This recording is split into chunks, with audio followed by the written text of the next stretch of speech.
ദിവസത്തെ യാത്രയ്ക്ക് ശേഷം നമ്മൾ പ്രയാഗ്രാജ് എത്തിയിരിക്കുകയാണ്. ഇനി ഇവിടുത്തെ കാഴ്ചകളാണ്.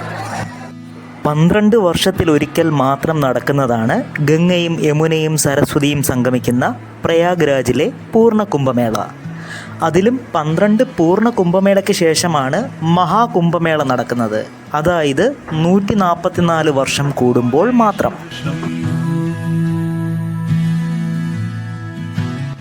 സന്യാസികളുടെ സമൂഹമായ അകാരകൾ ചില മാനദണ്ഡങ്ങൾ പരിഗണിച്ചാണ് മഹാകുംഭമേള നിശ്ചയിക്കുന്നത്. വ്യാഴവും സൂര്യനും ചന്ദ്രനുമായി പ്രത്യേക സ്ഥാനം പങ്കുവെക്കുമ്പോഴാണ് മഹാകുംഭമേള നടക്കുന്നത്. ഈ സവിശേഷ വിന്യാസം നടക്കുമ്പോൾ ഭൂമിയിലെ വൈദ്യുതകാന്തിക മണ്ഡലങ്ങൾ സ്വാധീനിക്കപ്പെടുമെന്നാണ് വിശ്വാസം. ഹായ് ഫ്രണ്ട്സ്, കുംഭമേളയിൽ പ്രധാനമായിട്ടും 6 സ്നാനങ്ങളാണ് വരുന്നത്. അതിൽ പ്രസിദ്ധമായ 2ാമത്തെ സ്നാനമുണ്ട്, മൗനി സ്നാനം. അത് അറ്റൻഡ് ചെയ്യാനായിട്ടാണ് നമ്മൾ പ്രയാഗ്രാജ് വന്നിരിക്കുന്നത്. 29-ാം തീയതിയാണ്, ജനുവരി 29-ാം തീയതിയാണ് നടക്കുക. ഒരുപാട് യോഗിവര്യന്മാരും അതേപോലെ സന്യാസിമാരും ഒക്കെ ഉണ്ടാവും ഈ പറയുന്ന 29-ാം തീയതിയിലെ മൗനി സ്നാനത്തിൽ പങ്കെടുക്കാനായിട്ട്. വളരെ വിശിഷ്ടമായൊരു ദിവസമാണ് അന്ന് പ്രയാഗ്രാജ്.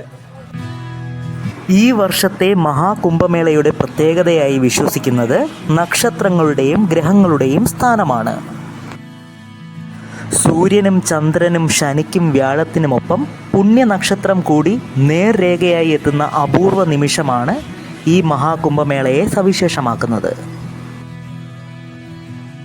144 വർഷങ്ങൾക്ക് ശേഷമാണ് ഇത്തരമൊരു വൈശിഷ്ട്യം സംഭവിക്കുന്നതെന്ന് ഹൈന്ദവ ആചാര്യന്മാർ പറയുന്നു.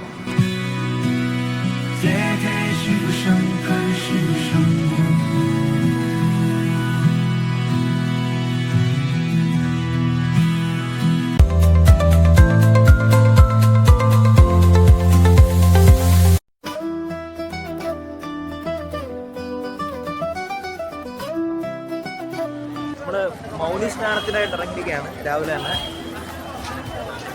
ഇന്ന് ജനുവരി 29. 6 സ്നാനങ്ങളിൽ പ്രധാനപ്പെട്ട മൗനി സ്നാനം ഇന്നാണ് നടക്കുന്നത്. ഈ കുംഭമേള നടക്കുന്നതിന് പിന്നിൽ രസകരമായൊരു കഥയുണ്ട്. ഒരിക്കൽ കോപിഷ്ഠനായ ദുർവാസാവിനാൽ ശപിക്കപ്പെട്ട് ജരാനര ബാധിച്ച ദേവേന്ദ്രനും ദേവന്മാരും പരിഹാരമാർഗം അന്വേഷിച്ച് മഹാവിഷ്ണുവിനെ സമീപിക്കുകയുണ്ടായി. പാലാഴി കടഞ്ഞു കിട്ടുന്ന അമൃത് കഴിച്ചാൽ പരിഹാരമുണ്ടാവുമെന്ന് മഹാവിഷ്ണു അവരെ ഉപദേശിച്ചു. അമൃതമെടുക്കാൻ ദേവന്മാരും അസുരന്മാരും ചേർന്ന് പാലാഴി എന്ന കടൽ കടഞ്ഞു. കഴക്കോലായി മന്ത്രാജൽ പർവ്വതവും കയറായി വാസുകി എന്ന നാഗശ്രേഷ്ഠനെയും ഉപയോഗിച്ചു. ഇതാണ് മഹാകുംഭമേള. 144 വർഷങ്ങൾക്ക് ശേഷം സംഭവിക്കുന്ന മഹാകുംഭമേളയ്ക്കാണ് നമ്മൾ കൊണ്ടിരിക്കുന്നത്. ഇനി ഇതുപോലെ ഒരെണ്ണം സംഭവിക്കണമെങ്കിൽ 144 വർഷം കഴിയണം. എന്തായാലും ആ സമയത്തൊന്നും നമ്മളൊന്നും ഉണ്ടാവത്തില്ല.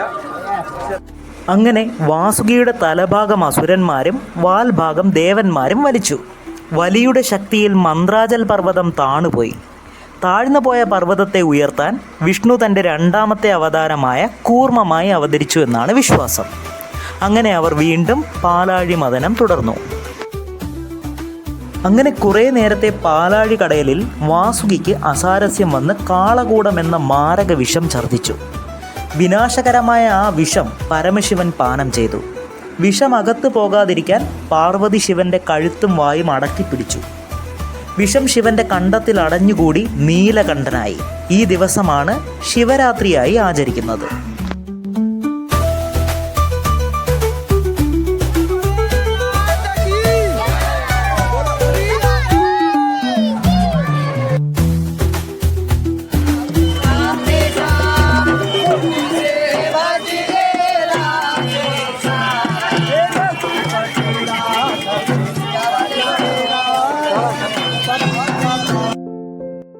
അങ്ങനെ 1000 വർഷത്തോളം നീണ്ട പാലാഴി മഥനത്തെ തുടർന്ന് അതിൽ നിന്നും നിരവധി ദിവ്യവസ്തുക്കൾ പൊന്തി വന്നു. അവസാനമായി സ്വർണ്ണ കുംഭത്തിൽ അമൃതുമായി ധന്വന്തരി മഹർഷിയും പൊന്തി വന്നുവെന്നാണ് ഐതിഹ്യം. ഈ അമൃത് സ്വന്തമാക്കാൻ ദേവന്മാരും അസുരന്മാരും 12 ദിവസം യുദ്ധം ചെയ്തു. അവരുടെ 12 ദിവസം മനുഷ്യന്മാരെ സംബന്ധിച്ച് 12 വർഷമായിരുന്നു. യുദ്ധത്തിനൊടുവിൽ അസുരന്മാർ അമൃത് കൈക്കലാക്കി പാതാളത്തിലേക്ക് പോയി. ദേവന്മാർ രക്ഷയ്ക്കായി വീണ്ടും വിഷ്ണുവിൻ്റെ അടുത്ത് അഭയം തേടി. വിഷ്ണു മോഹിനി രൂപം പൂണ്ട് തന്ത്രപൂർവ്വം അസുരന്മാരിൽ നിന്ന് അമൃത് കൈക്കലാക്കി പക്ഷിരാജനായ ഗരുഡനെ ഏൽപ്പിച്ചു. ഗരുഡന്റെ കയ്യിൽ നിന്ന് 4 തുള്ളി അമൃതം ഭൂമിയിൽ പതിച്ചു. ഹരിദ്വാർ, നാസിക്, ഉജ്ജയിൻ, പ്രയാഗ്രാജ് എന്നിവിടങ്ങളിലാണ് അമൃത് വീണത്. ഈ പുണ്യസ്ഥലങ്ങളിലാണ് പിന്നീട് 12 വർഷം കൂടുമ്പോൾ കുംഭമേള നടക്കുന്നതെന്നാണ് വിശ്വാസം.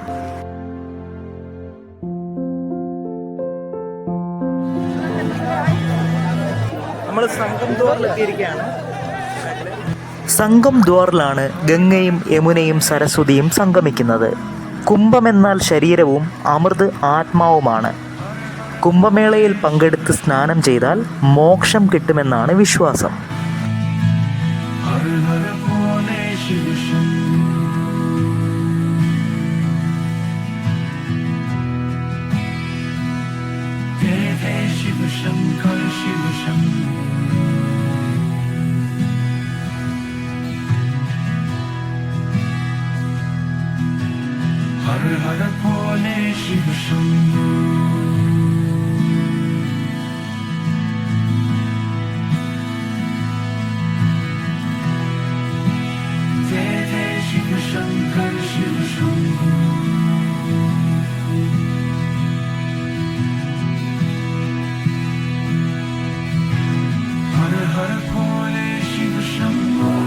അങ്ങനെ ഗംഗയുടെ പുളി കഴിഞ്ഞതായിട്ട് സൂപ്പറായിരുന്നു, സൂപ്പർ എക്സ്പീരിയൻസ്.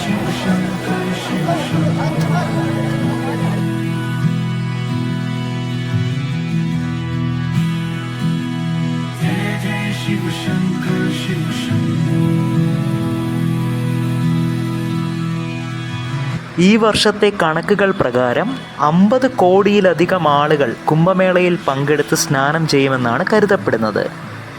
മൗനി അമാവാസി ദിവസം തന്നെ ഏകദേശം 10 കോടി ആളുകൾ പങ്കെടുത്തിരുന്നു. ലോകത്ത് തന്നെ ഒരു ദിവസം ഇത്രയും ആളുകൾ പങ്കെടുത്ത ഒരു ചടങ്ങ് ഇതുവരെ നടന്നിട്ടില്ല.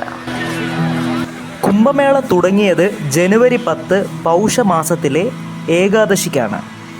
പിന്നീട് ജനുവരി 13 പൗഷമാസത്തിലെ പൗർണമിക്ക് ആദ്യത്തെ സ്നാനവും നടന്നു. ജനുവരി 10 മുതൽ ഫെബ്രുവരി 26 വരെ നീണ്ടു നിൽക്കുന്ന കുംഭമേളയിൽ പ്രധാനപ്പെട്ട 6 സ്നാനങ്ങളാണ് വരിക. ജനുവരി 14 മകരസംക്രാന്തി, ജനുവരി 29 മൗനി അമാവാസി, ഫെബ്രുവരി 3 ബസന്ത പഞ്ചമി. ഇത് 3 രാജകീയ സ്നാനങ്ങളാണ്, അല്ലെങ്കിൽ ഷാഹി സ്നാൻ. സന്യാസി വര്യന്മാർ നദീതീരത്തേക്ക് ഘോഷയാത്രയായി എത്തുന്നത് ഷാഹി സ്നാനത്തിനാണ്.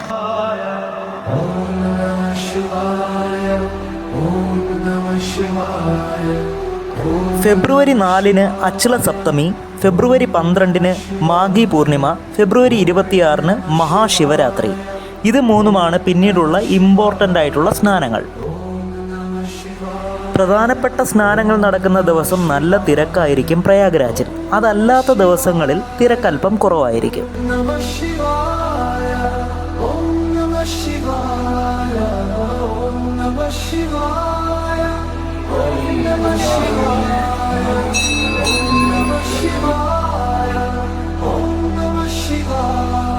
മേളയിലെത്തുന്നവർ സന്യാസിമാർക്ക് ദക്ഷിണ നൽകി അനുഗ്രഹം വാങ്ങുന്നത് ഒരു പ്രധാനപ്പെട്ട ചടങ്ങാണിവിടെ.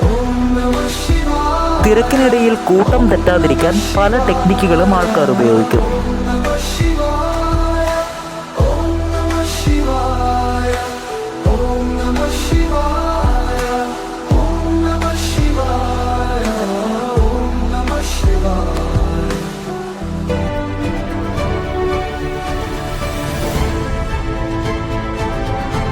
കുംഭമേള നടക്കുന്നത് 20,000 ഹെക്ടർ വരുന്ന ഗംഗ യമുന തീരത്തുള്ള മണപ്പുറത്താണ്.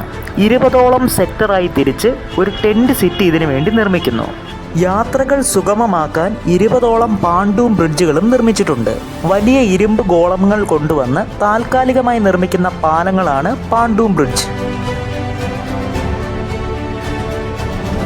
കുംഭമേളയ്ക്ക് വേണ്ടിയുള്ള തയ്യാറെടുപ്പുകൾ 1 വർഷം മുന്നേ ഉത്തർപ്രദേശ് സർക്കാർ തുടങ്ങിയിരുന്നു. ഏകദേശം 2500 കോടി ചിലവാക്കിയാണ് സർക്കാർ കുംഭമേളയ്ക്ക് വേണ്ടിയുള്ള സജ്ജീകരണങ്ങൾ തയ്യാറാക്കിയിരിക്കുന്നത്.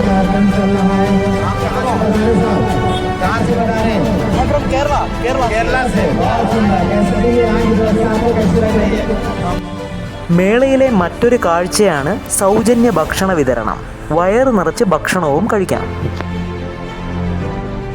കേരളത്തിൽ നിന്നും പോകുന്നവർക്ക് എല്ലാ ശനിയാഴ്ച വൈകിട്ടും എറണാകുളം പാട്ന എക്സ്പ്രസ് ഉണ്ട്. നേരിട്ട് പ്രയാഗ്രാജിൽ ഇറങ്ങാം.